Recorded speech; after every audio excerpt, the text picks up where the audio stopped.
صدا اکو میده وقتی حرف میزنه. خونه کاملا خالیه و هیچی توش نیست. دیروز تمیزکاری ها انجام دادیم، خیلی سخت بود. من فکر کردم خودم میتونم انجام بدم، گفتم بابا چیزی نیست، یه دونه تی میخواد، این شوینده ها چند تا اوکیش میکنم. اومدیم انجام بدیم، دیدم هر چی میشورم، هر چی میسابم تموم نمیشه و گفتم آخه تو کی تو عمرت تونستی مثلا یه جا رو اینجوری تمیز کنی که دومین بارت باشه؟ خب تا حالا مثلا خونه تنها هم خونه نداشتم دیگه، میدونی دانشگاه هم شهر خودم بود، این اولین باری بودش که یه خونه کثیفی رو میدیدم که باید از نو تمیز بشه و چند وقت اونجا کسی زندگی نکرده بود. از آچاره خانم اومد، خانم خیلی مهربون و نازی اومد کمک کرد. خیلی خونه برق زد، یعنی من اینجوری بودم که من هیچ کاری نکرده بودم وقتی که بعد اون دیدم خونه چقدر تمیز شد. دیگه خدا رو شکر خونه تمیز شد. بعد یک سری از وسایل استودیو رو آوردم، یادش بخیر، یاد ولاگ چیدن استودیو میافتم. دیگه مثلا آینه بزرگم آوردم، کنسول میز قهوه‌م آوردم، یک سری وسایل اتاقم که واسه اتاق کارم میخوام آوردم و میگم هنوز اسباب کشی نکردیم، مبلمون نرسیده، فرشمون نرسیده، پرده نداریم، فقط یخچال داریم، دیگه هیچی نداریم. در نتیجه خونه کاملا خالیه و فکر کنم طول میکشه تا پرشه. بعد از اونجایی که من واقعا نمیدونستم، یعنی ما هنوز نمیدونیم که میخوایم بمونیم، میخوایم بریم، چی کار دقیقا میخوایم بکنیم. اینجوری بودیم که قبل عروسی هم اصلا هیچ فکری نکرده بودیم واسه اینکه آیا خونه بگیریم، دنبال خونه بریم، وسایل بگیریم. بعد کلا هم مثلا ما اونجوری نیستیم که چه میدونم قبل چیز بریم دنبال جهاز و این حرفا، نه، چون اصلا نیستم اینجوری. در نتیجه چون گفتیم مشخص نیست میخوایم چیکار کنیم، اصلا پیشو نگرفتیم، قبل عروسی براش وقت نذاشتیم. ولی خب بعد عروسی گشتیم و خلاصه خونه‌ای که میخواستیم رو پیدا کردیم. در وهله اول توی خونه واسه من چون ما یه پنجره خفن داریم، این ویو واقعا حال من خوب میکنه و موازاتش آشپزخونه هم یه چنین پنجره‌ای داره و خب خیلی کیف میده. فکر کن صبح اومدی اینجا داری املتتو میزنی و یه همچین ویو خفنی رو داری. یادمه توی پروسه چیدن استودیو خیلی برام زیبا بود، خیلی برام جذاب بود و خب میدونم این پروسه قرار جذابتر هم باشه، چون من توی استودیو یه حالت هم استودیو بود، ولی من توی استودیو مثلا برای خواب نمی اومدم، فقط تایم کاریمو اونجا داشتم و مثلا می اومدم خونه دوباره. اونقدر اونجوری نبود که زیست هر روزه توی استودیو داشته باشم. از این لحاظ خیلی واسه من خونه متفاوته و داستانش با استودیو فرق میکنه. حالا کارهایی که تا الان کردیم، تمیزکاری به نحو احسنت انجام شد، خدا رو شکر، چون این خیلی کار مهمی بود. برای آشپزخونه با الناز یه بار رفتیم خرید خونه انجام بدیم. یه فروشگاه خیلی بزرگی بود، اسمش بود صدف فکر کنم، تو رشته، توی جاده انزلی. من تا حالا خرید خونه نکرده بودم. خب بعد اینجوری بودم که وای چقدر وسایل، یعنی مثلا چیکار میکنن این وسایل، چه چیزایی داره، خیلی همه چی برام جالب بود. مثلا شبیه بچه‌ای که رفته یه جایی که مثلا همه چی هست و اینجوری که اینا چقدر عجیبن، اینا برای چی استفاده میشن، آخه این به چه دردی میخوره، از این حرفا. خلاصه یه سری آیتمای خیلی بیسیک گرفتم، مثلا 2 دست فنجون و یه ست بشقاب غذاخوری و یکم قاشق چنگال و لیوانایی که حالا مثلا دیلی بتونه استفاده بشه. چیز زیادی نگرفتم. بعد دیگه چند روز پیش تو بازار بودم، گفتم خب از این راستای وسایل خونه فروش رد بشم ببینم چی دارن. هیچی، رفتیم اونجا هم رد شدم. بعد از دیگ و اینا هم هیچی نمیفهمم. خب مثلا هی مامانم بهم میگه باید این جنسو بگیری، این که خوب نیست، این که فایده نداره، این الکیه، این خراب میشه. و من اینجوری هم چرا خراب شه؟ خراب نمیشه که، مثلا حواسم هست، با فلز نمیزنم به تهش، اوکیه همه چی. خلاصه از دیگ و تابعی که گرفتم اصلا مامانم راضی نبودم، میگفت خیلی خرید مزخرفی انجام دادم.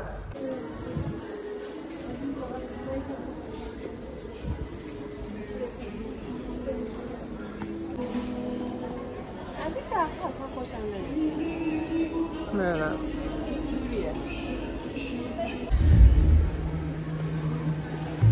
خب ما رفته بودیم اینجا که این پشته اسمش هایپر جهیزیه صدفه. اصلا من نمیدونستم حتی چنین جایی وجود داره که اسمش هست فروشگاه جهیزیه صدف. خیلی بزرگ بود، همه چی داشت. ما یه سری ظرفایی که حتما باید میگرفتیم و اینا رو انجام دادیم. ببین الان که فکر میکنم میبینم من اومدم اون چیزایی که گرفته بودم و همه رو توی کابینتا چیدم. فکر میکردم این کاره. بعد الان یادم اومد من حتی هیچ کدومو نشستم. البته لته زدم ولی نشستم. دیگه رو که اصلا لته هم نزدم. الان باید همه رو بیارم بیرون، بشورم، دوباره بذارم. چرا اصلا این کار کردم؟ لباسایی که باید بیارم یه سری ها رو فقط آوردم. یه سری لباس زمستونی که دم دست بود آوردم. بعد عروسی بعد عقد برام فرستاد که خیلی دوستش دارم. دیگه یه سری تابلوهای دیگه هم اینجا هست و مجموعی از لباسای زمستونی که باید قرار بگیره داخل کمد. باید همه رو بچینم. که این بشقابم با خودم آوردم، خیلی دوستش دارم. باید بذارمش توی هال، توی پذیرایی. همه‌شون درست حسابی بچینم.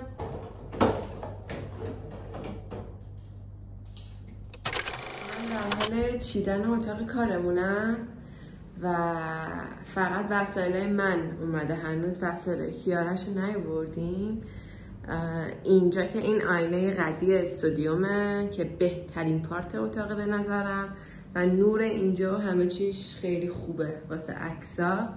اینجا این استند قبلا تو اتاق خودم بود که آوردمش. یه سری کتاب و اینا رو همه رو میتونیم داخلش بذاریم.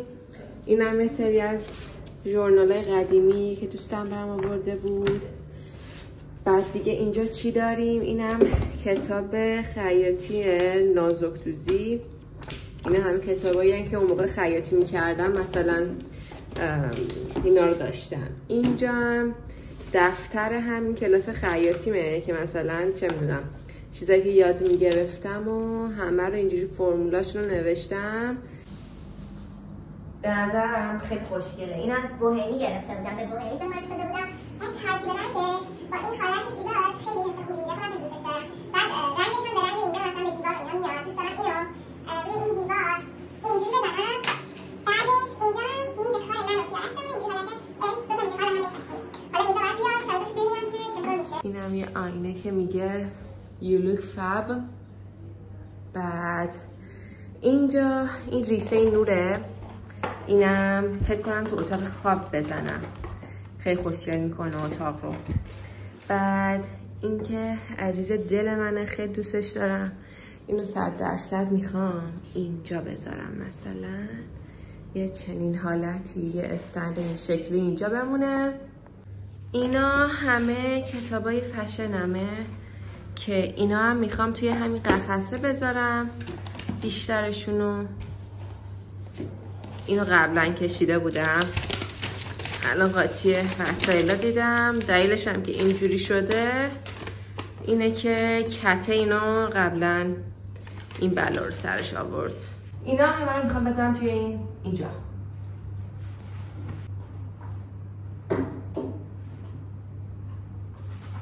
دیگه اینجا یه چند تا کتاب دیگه مونده. اینا هم اینجوری.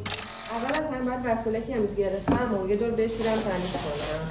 این دوتا بانکر رو گرفتیم. یکی واسه مثلا چایی که بیشتر مصرف میشه، یکی واسه قهوه که هم کوچیک‌تر باشه، ما بتونیم دیر به دیرتر، نه ببخشید زود به زودتر پرش کنیم که رطوبت هم نگیره. غذاها رو آماده پک کنیم و توی یخچال داشته باشیم که امیدوارم که این کار انجام بدیم. از این ظرفا گرفتم، از این جدا کننده‌های قاشق شنگال رو گرفتم که اینجا بذارم. اونجا جاشه، جا میشه. این هم سفید گرفتیم، خیلی دوستشون دارم. مثلا توشون دیپ و اینجوری مثلا مزه و اینا درست کنی به نظرم خیلی میزه غذا رو خوشگل میکنه. احساس میکنم که نیاز به بیشتر بگیرم. این دوتا هم اینجوری ارگانایز، مثلا میوه و سبزیجات و اینا که اینجوری بره توی یخچال بمونه پیش من.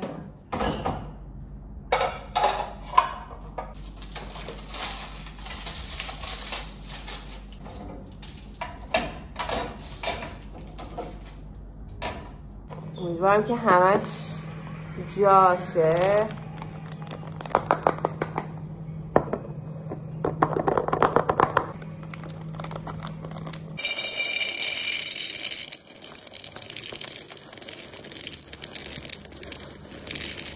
چجوری این کار انجام بدم؟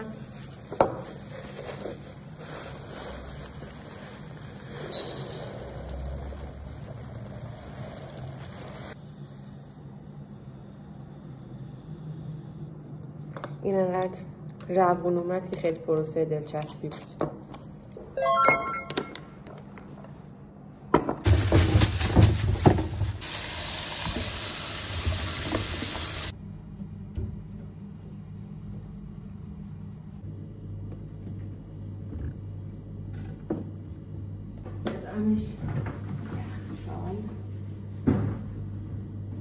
الان همش میریزه پیش.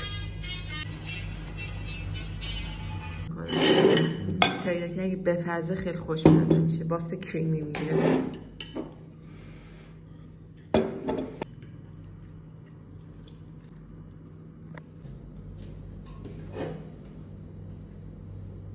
یه چنگالم فکر کنم.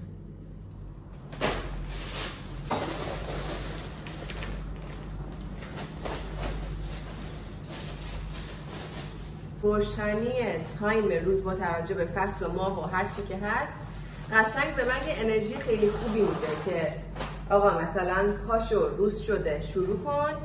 و اینجا این خونه خوبیش واسه من دقیقاً چنین چیزیه، چون این نوره رو خیلی اینجا داریم و خیلی حس خوبی به هم میده. این من نمیدونم این چه گلیه، چون شبیه داوودیه ولی داوودی من این رنگی ندیدم. فکر کنم یه چیز ترکیبی باشه ولی خیلی خوشگله.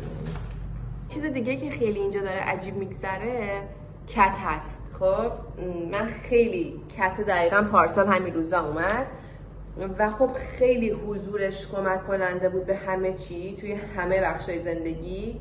اولین گلیه که از طرف دوستام وارد این خونه شد. این بیشتره، این میلش کمتره. اینو قراره میز بیزی کنیم واسه این میز نهارخوری. خوشگله بافتشون. به نظرم اگه میز و اینا باش درست کنیم بافت خوبی داره. واسه این میز نهارخوری یه پلایوود انتخاب کردیم.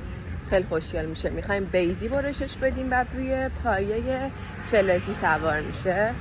برای میز جلو مبلی هم یا یه مدل پلایوود دوست دارم امتحان کنم. یه دونه از این الوارای آماده هست که اینجوری دفرمه چوبه. اونا هم الان میخوام ببینم. اونا هم به نظرم خیلی خوشگله.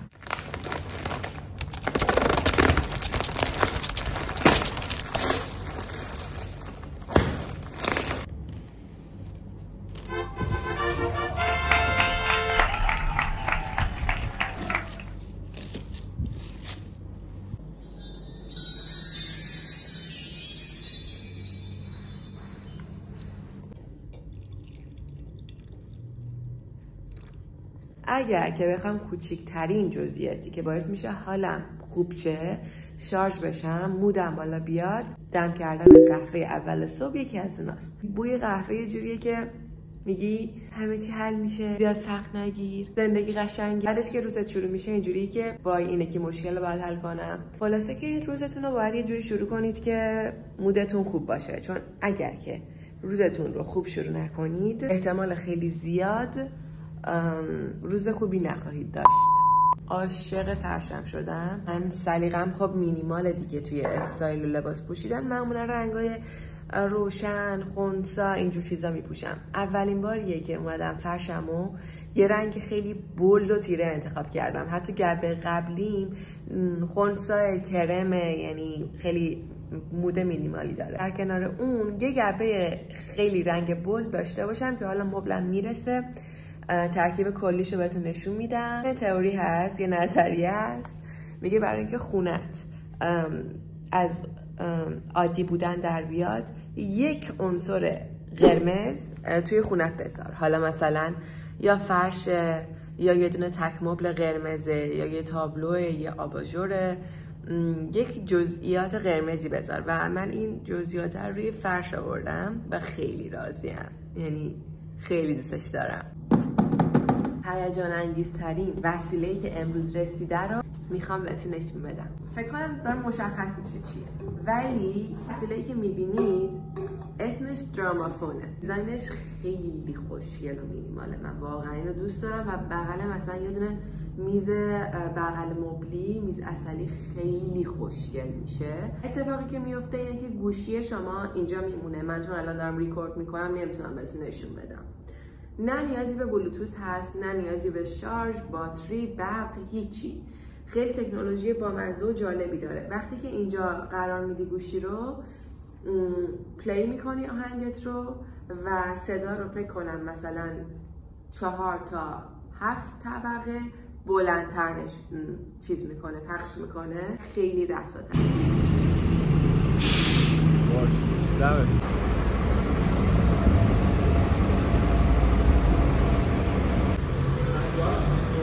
تک مبلم رسید برای فرانا، تولید شده با عشق رسید.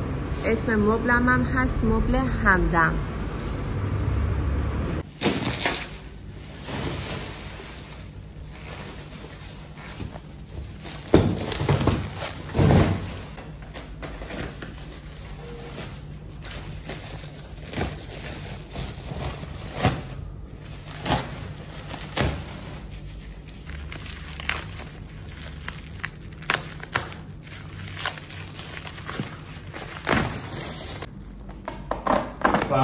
فردا فکر کنم چه ساعتی میتونی تشریف بیاری؟ سلام، صبح بخیر. تازه از خواب پا شدم.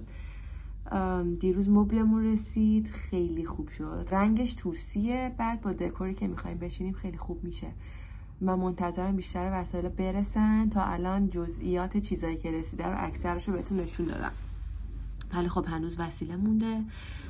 فکر کنم همه اینا رو توی ولاگ بعدی کاملتر میتونم بهتون نشون بدم. تا اون موقع اتاق خواب کامل شده، این ورم بهتون نشون دادم. الان اینجوری اومدم خودم رو انداختم توی ولاگ که ببینید که قیافه هر کسی، مثلا پف زیر چشمم و اینا رو نگاه کن و فکر نکنید که من یه پوست خیلی خوب دارم یا خودتون رو با کسی مقایسه نکنید، چون به هر حال هر کسی با میکاپ میتونه 1000 مدل دیگه بشه، صورتش رو کاور کنه. ولی امیدوارم که هر جوری که خودتون هستید، خودتون رو اونجوری دوست داشته باشین و با خودتون راحت باشین.